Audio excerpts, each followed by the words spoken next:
There was a time when an old person did not need a fitness watch to know they had moved enough for the day. They already knew. They had been outside since morning, walking to the market, checking the garden, visiting somebody, cooking, fixing something around the house, sitting outside in the evening while the whole neighborhood slowly became quiet. And when night came, they didn't sit there scrolling through a phone wondering what to watch next. They talked, they told stories, they remembered the old days, they complained about their knees, they talked about food, they talked about their children, and somehow, before they knew it, 2 or 3 hours had passed. That was life. Simple life. Not always easy life. But there was movement. There was purpose. There were people around. There was something to do. And look at some of our parents and grandparents. Many of them lived into their 70s, 80s, and sometimes even 90s, while doing things that today we would call a hobby. But they didn't call it a hobby. They called it living. Grandma could spend half the morning in the garden. Grandpa could sit down to repair one little thing and somehow turn it into a 3-hour project. Someone would start cooking. Another person would come around. And before long, everybody was talking. Nobody had to schedule a social activity. People simply showed up. And I think we've forgotten something very important. When you retire, the biggest change is not that you stop going to work. The biggest change is that suddenly nobody is telling you what to do with your day. For 30 or 40 years, you had somewhere to be. Monday had a purpose. Tuesday had a purpose. Friday felt special. Then retirement comes. And suddenly it's Monday morning, and you're thinking, hold on, what am I supposed to do today? And that is where things can become difficult, because having free time sounds wonderful until you have too much free time with nothing inside it. But the happiest older people seem to understand something. They don't simply retire from work, they retire into a life. They find things that make the morning worth waking up for. They find little reasons to leave the house, little reasons to move, little reasons to talk, little reasons to learn, little reasons to smile. And those things don't have to cost a lot of money. In fact, some of the best ones are almost free. They are the same simple things our parents and grandparents were doing long before we gave them fancy names. Carl Jung spent a lot of time thinking about what happens to us as we move through the different stages of life. And one powerful idea from his work is that growing older isn't simply about losing your younger self. It's also about discovering who you really are when you no longer have to spend your whole life proving yourself. Maybe that's why hobbies become so important after 65, not because you need to keep yourself busy every minute, but because you need something that reminds you, I'm still here, I still enjoy things, I still have something to give, I still have things I want to experience. And today, we're going back to some of those simple pleasures, the things that can make your days feel fuller after retirement, the hobbies that can keep your mind curious, your body moving, and your heart connected. And I want you to stay with me because number 5 is something our grandparents understood better than many of us do today. But before we get there, let's start with something that was almost part of everyday life in the old days. The garden. 1. Gardening. The little thing that gives you a reason to get up. Back in the old days, you didn't need a big garden. Even if you had a small piece of land behind the house, somebody was doing something with it. Tomatoes, peppers, flowers, cassava, maize, maybe a few herbs. And if there was no land, there was always a bucket, a pot, or an old container that could somehow become a flower pot. You know how our parents were. Nothing was really useless.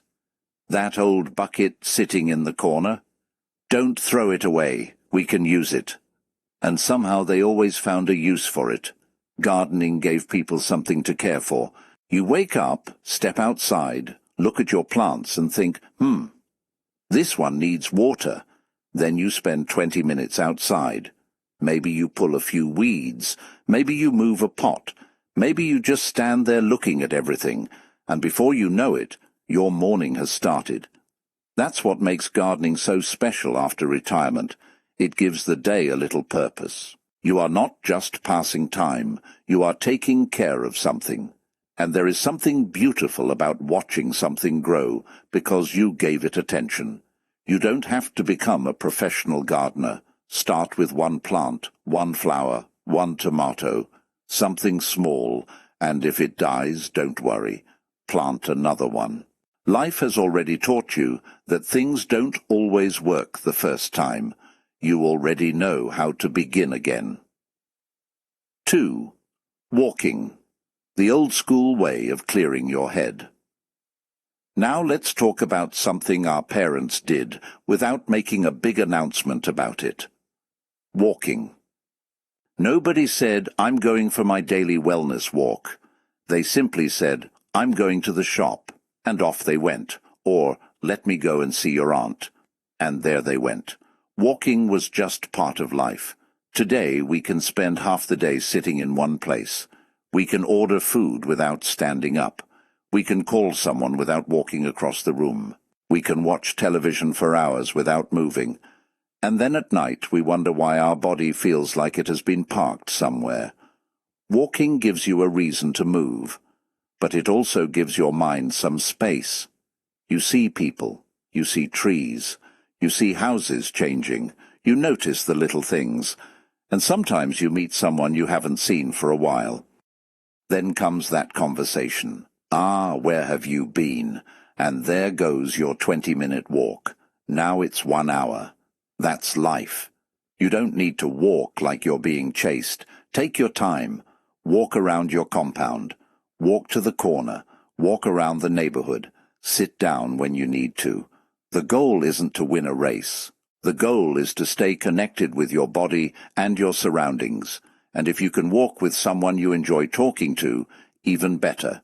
Because sometimes the best part of a walk isn't where you're going, it's who you're walking with. 3. Music. Because some songs never get old. Now let's enter a very dangerous area. Old music.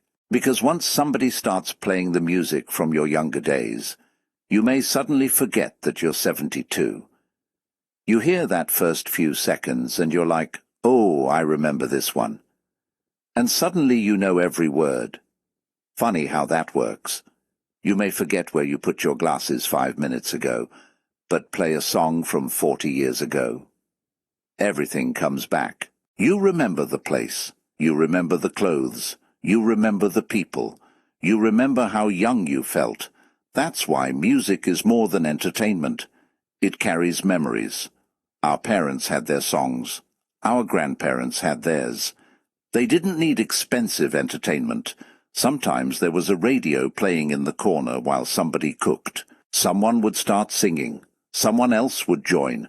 And somehow the whole house felt alive. So don't put away the music just because you're older. Play it. Sing it.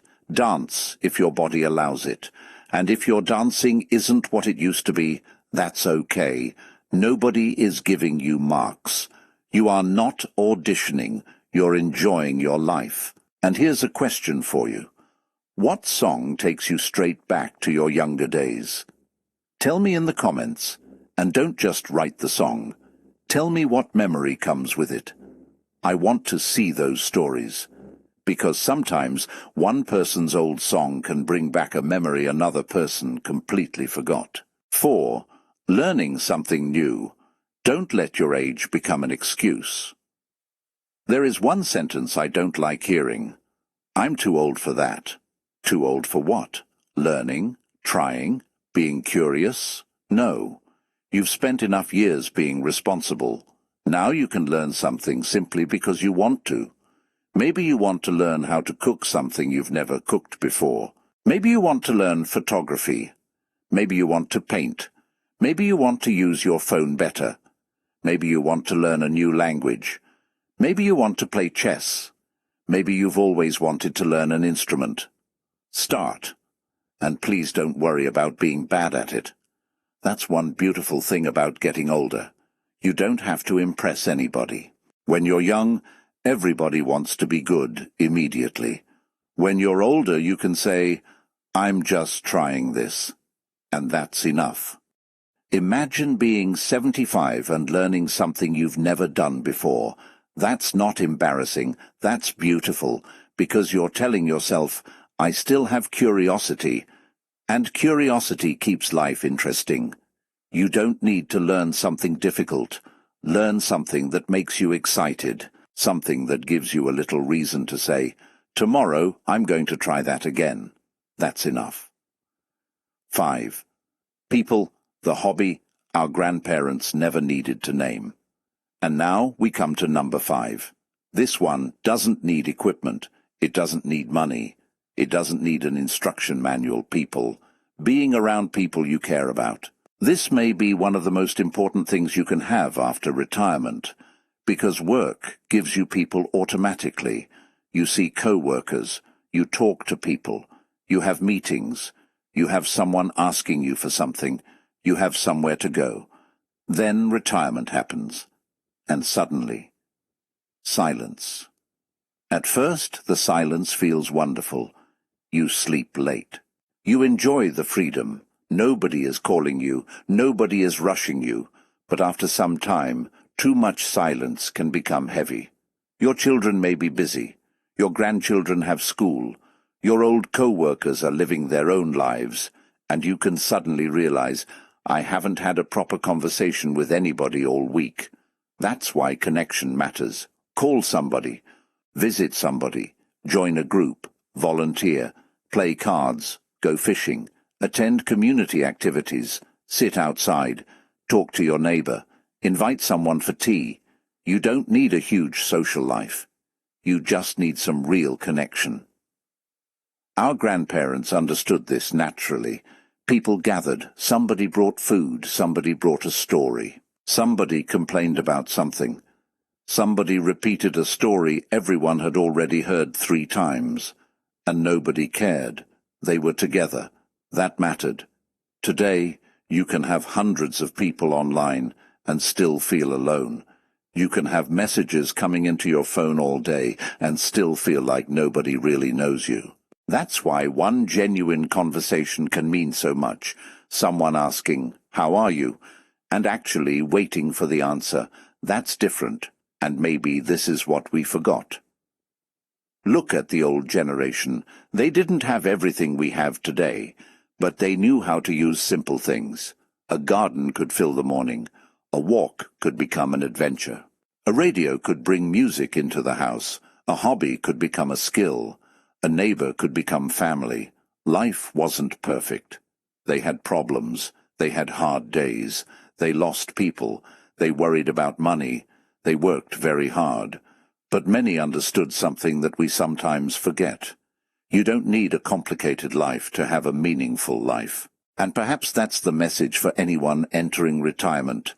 Don't sit around waiting for life to become exciting. Create little moments. Give yourself something to look forward to. Wake up and water something. Go outside. Play your favorite song. Learn something you've always wanted to learn. Call someone. Take a walk. Cook something. Fix something. Read something. Start something. It doesn't have to be big. It just has to mean something to you. And let me say something very important. The goal isn't to become 25 again. You don't need to pretend you're 25. Your body knows you're not 25. Sometimes you stand up and your knees give you a little reminder. Please remember your age. And that's okay. Getting older is not something you have to apologize for. The goal is not to look young every day. The goal is to feel alive. There is a difference. Feeling alive means you still have curiosity. You still have something to enjoy. You still have people you care about. You still have something you want to learn. You still have somewhere you want to go. You still have a reason to wake up tomorrow. That's youth of the spirit. And that doesn't belong to one age, so let's bring everything together. If you're between 65 and 80, these 5 hobbies can give your days something special. Gardening, because something needs your care. Walking, because your body and mind need movement. Music, because memories deserve to be revisited. Learning, because curiosity doesn't have an expiration date. People, because life is better when it is shared. And maybe you noticed something. None of these things require you to be rich. You don't need a luxury car. You don't need a huge house.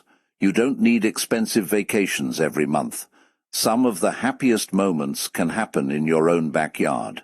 With a cup of tea, a plant, a song, a conversation, a little walk, a person you love.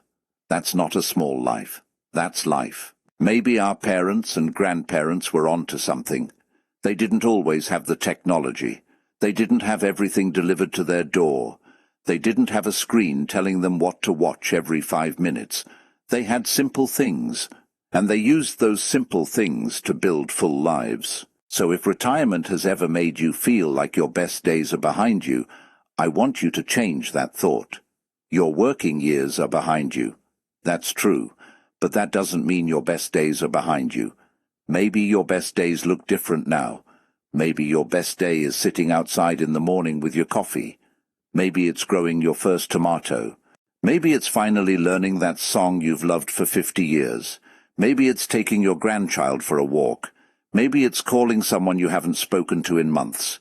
Maybe it's simply waking up and saying, "Today I'm going to do something I enjoy." That's enough. Because getting older doesn't mean life has to become smaller. Sometimes it means you finally have the freedom to make life simpler, and simpler can be beautiful. So I want to leave you with one question. If you could bring back one hobby from your younger days, what would it be? Would you dance? Would you garden? Would you fish? Would you cook? Would you listen to old music? Would you travel? Would you play cards with your friends? Tell me in the comments. And if you are already doing something that keeps you happy after 65, share it too. Your comment might give another person an idea that changes their whole routine, and if you enjoyed this conversation, subscribe and stay with us.